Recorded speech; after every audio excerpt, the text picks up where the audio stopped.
प्रोनेसिस investor academy के इस brand new video में आप सभी का बहुत बहुत स्वागत है।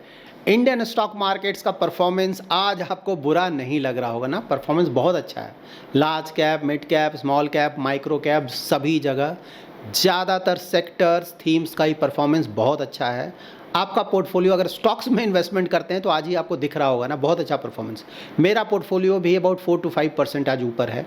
हाँ, अगर म्यूचुअल फंड्स में इन्वेस्टमेंट करते हैं, इक्विटी म्यूचुअल फंड्स में, तो कल आपको पता चलेगा कि परफॉर्मेंस कैसा आया। बट हाँ, परफॉर्मेंस ऑफ कोर्स बढ़कर आएगा आपका, तो कल देख सकते हैं आप।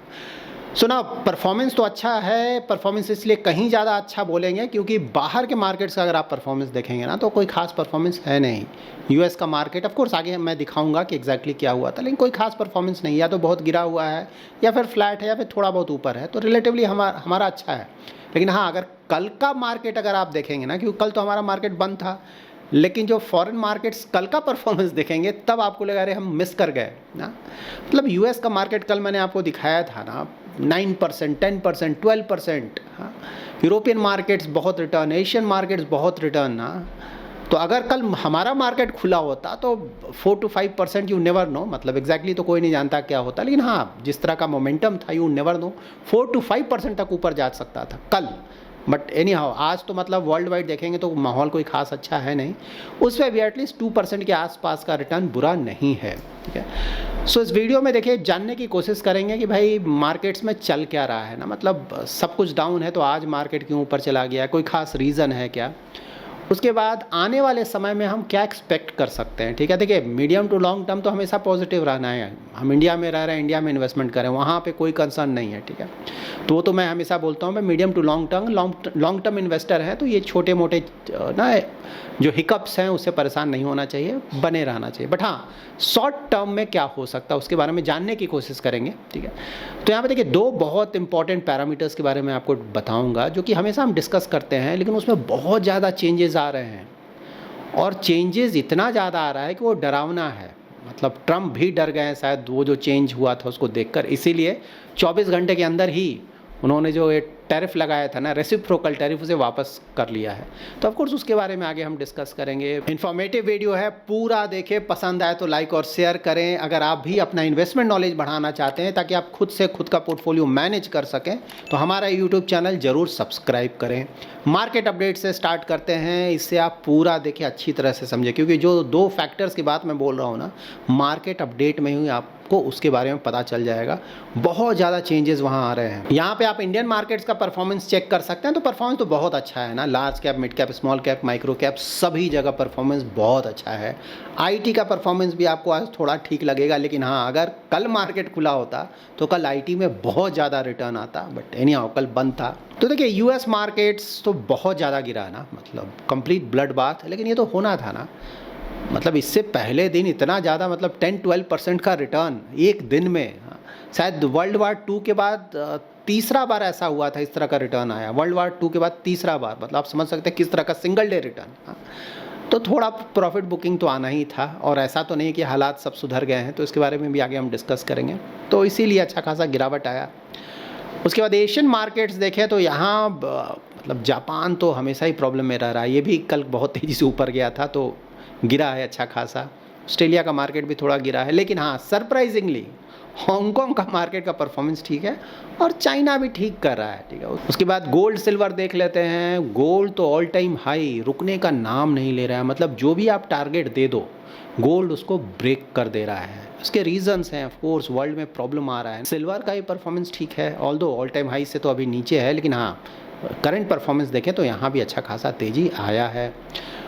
उसके बाद ऑयल देख लेते हैं, हमारे लिए तो बहुत इंपॉर्टेंट, ये भी ठीक है ना, 64 के आसपास चला, तो ऑयल तो हमारे लिए बहुत बड़ा पॉजिटिव है। ठीक है, अब इसके बाद जो कंसर्निंग फैक्टर्स हैं ना, दो, उसके बारे में आपको बताता हूँ। ये देखिए, सबसे नंबर 1 जो प्रॉब्लम दिख रहा है ना, बॉन्ड्स देखिए, मतलब फिर से 4.5% के आसपास जाने लगा है। ठीक है, बॉन्ड यील्ड इतना, यूएस का 10 ईयर जीसेक है, बॉन्ड यील्ड है, मतलब गवर्नमेंट सिक्योरिटी का मतलब हुआ ना, गवर्नमेंट को भी पैसे की ज़रूरत होती है, तो जब पैसे की ज़रूरत होती है तो बॉन्ड इशू करता है मार्केट में, जो कि इन्वेस्टर्स उसमें इन्वेस्ट करते हैं, दूसरे कंट्रीज़ के सेंट्रल बैंक्स इन्वेस्ट करते हैं, फिर उसी कंट्री में पेंशन फंड हो गया, प्रोविडेंट फंड हो गया, म्यूचुअल फंड्स, वो सब इन्वेस्ट करते हैं।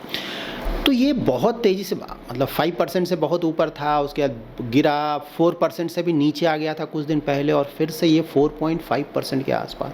तो इतना तेज़ी से ये ऊपर जा रहा है, मतलब क्या, प्राइसेस नीचे आ रहे हैं, मतलब कि बॉन्ड्स का डिमांड नहीं है अच्छा खासा। बॉन्ड का डिमांड नहीं है, मतलब कि प्राइस नीचे जा रहा है, क्योंकि डिमांड आएगा तो प्राइस ऊपर जाएगा ना। डिमांड नहीं है, प्राइस नीचे जा रहा है, इसलिए बॉन्ड यील्ड ऊपर जा रहा है। तो यूएस के लिए बहुत ही खौफनाक सिचुएशन है, ठीक है।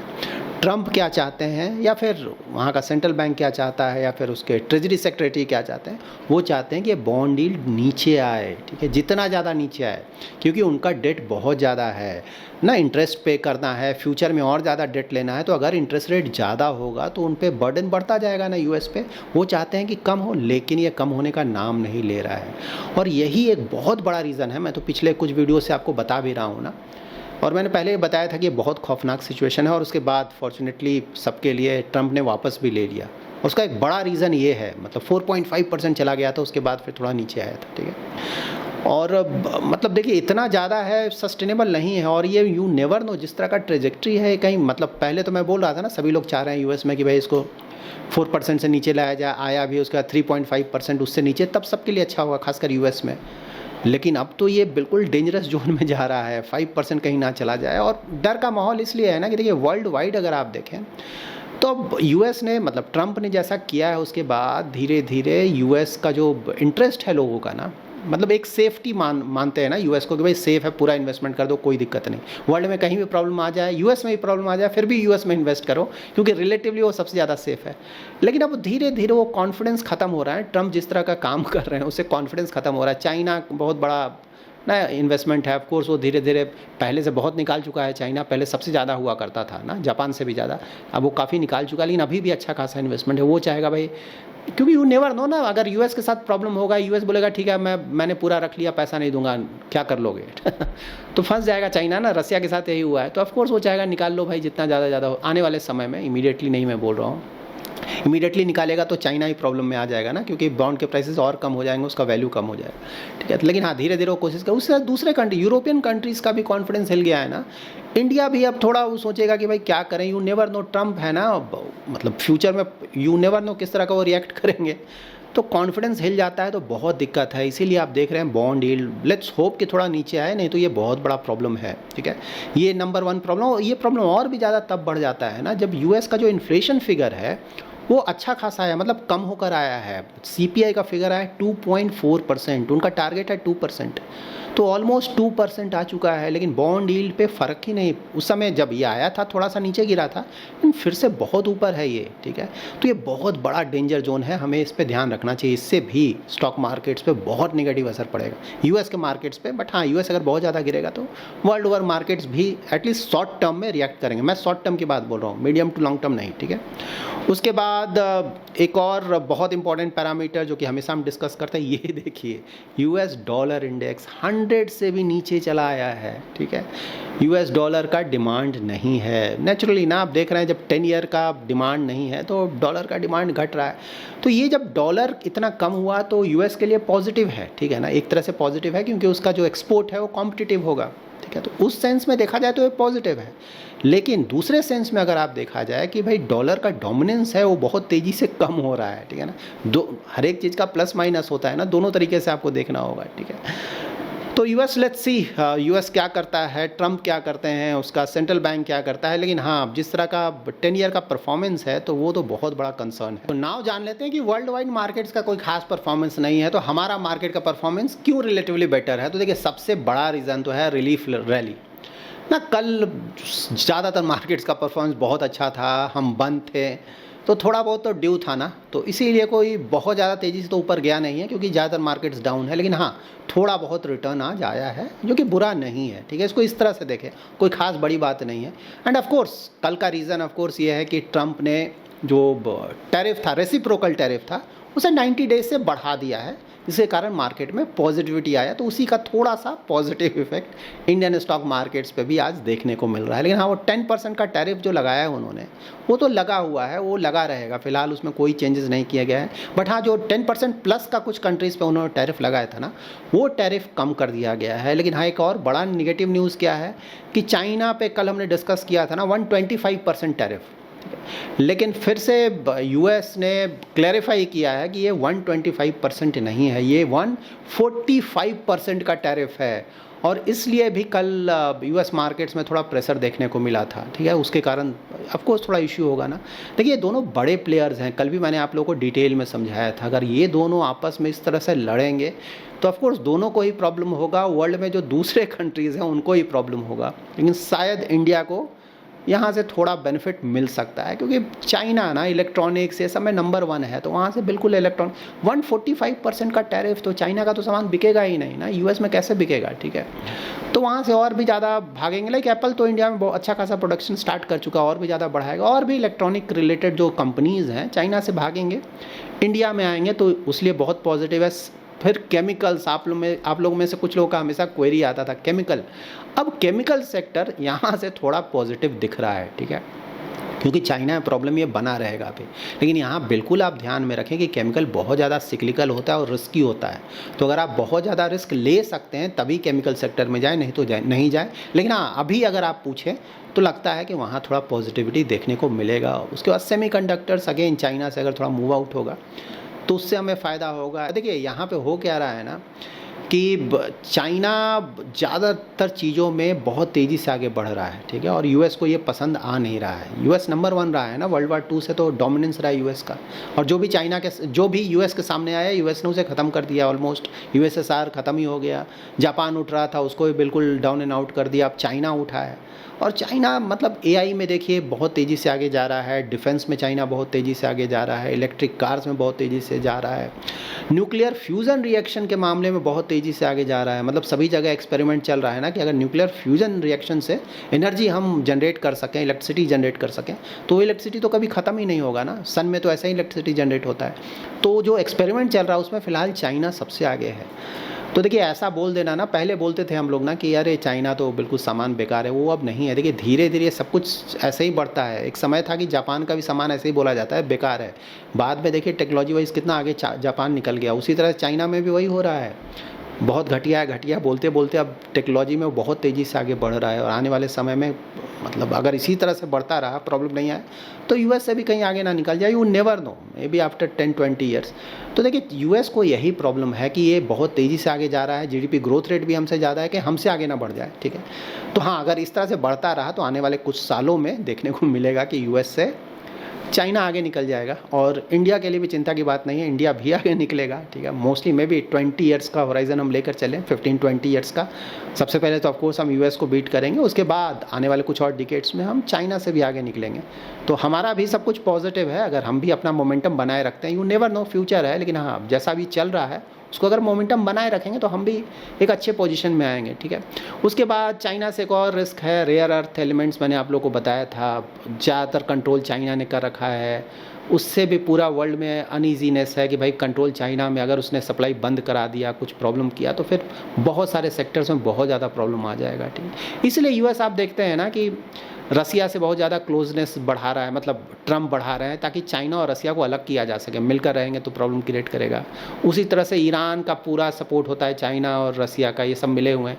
ईरान को ट्राई किया जा रहा है कि बिल्कुल अलग थलग कर दिया जाए, मतलब वहाँ जो रिजीम चेंज करने की कोशिश की जा रही है। बहुत कुछ चल रहा है। तो देखिए, अभी प्रॉब्लम्स चलेंगे, मान कर चले ना, ठीक है। आज मार्केट ऊपर गया, इसका ये मतलब नहीं कि सब कुछ पॉजिटिव हो गया, ठीक है ना। बहुत सारा भी हेडेक्स चल रहा है। शॉर्ट टर्म में मेंटली आपको प्रिपेयर्ड होना होगा। डेली बेसिस पे न्यूज़ बेस्ड बहुत ज़्यादा मार्केट ऊपर और नीचे हो सकता है। मेंटली प्रिपेयर्ड रहें। Again, medium to long term में इन चीज़ों के चक्कर में ज़्यादा नहीं पड़ना चाहिए। एवरेज आउट कर कर रिटर्न्स आपके अच्छे आ जाएंगे, ठीक है। ये हमेशा ध्यान में रखें।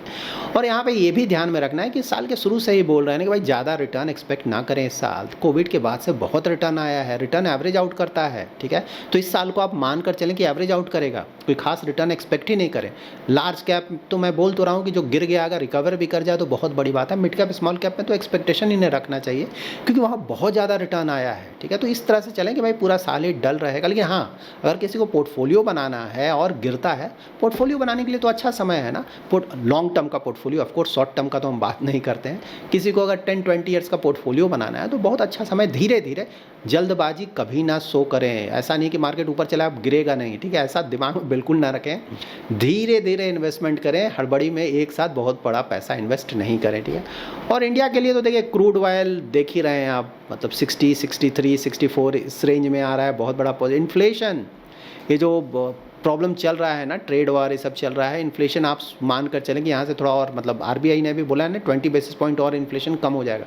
4% का इन्फ्लेशन वो टारगेट कर रहे हैं। जीडीपी को भी थोड़ा कम किया है, 6.7 से 6.5% किया है। इन्फ्लेशन कम रहेगा तो रेट कट बहुत ज़्यादा होगा ना। देखिए 2 रेट कट ऑलरेडी हो चुका है 50 बेसिस पॉइंट्स का। इस साल मतलब एटलीस्ट 50 बेसिस पॉइंट्स का और रेट कट बिल्कुल आप एक्सपेक्ट कर सकते हैं। मतलब जो 6% का रेपो रेट है 5.5% का हो जाएगा। और अगर चीज़ें और कंड्यूसिव हुई, मतलब इन्फ्लेशन काफ़ी हद तक कंट्रोल में रहा और नीचे आया, या फिर ग्रोथ में कुछ प्रॉब्लम हुआ, तो 50 बेसिस पॉइंट से भी ज़्यादा कट सकता है, 75 बेसिस पॉइंट्स भी कट सकता है। So let's see. बट हाँ, रेट कट साइकिल स्टार्ट हो चुका है, यहाँ से और ज़्यादा रेट कट होगा। एफडी किसी को करना है तो यही सही समय है, एफडी का रेट धीरे धीरे कम होता जाएगा।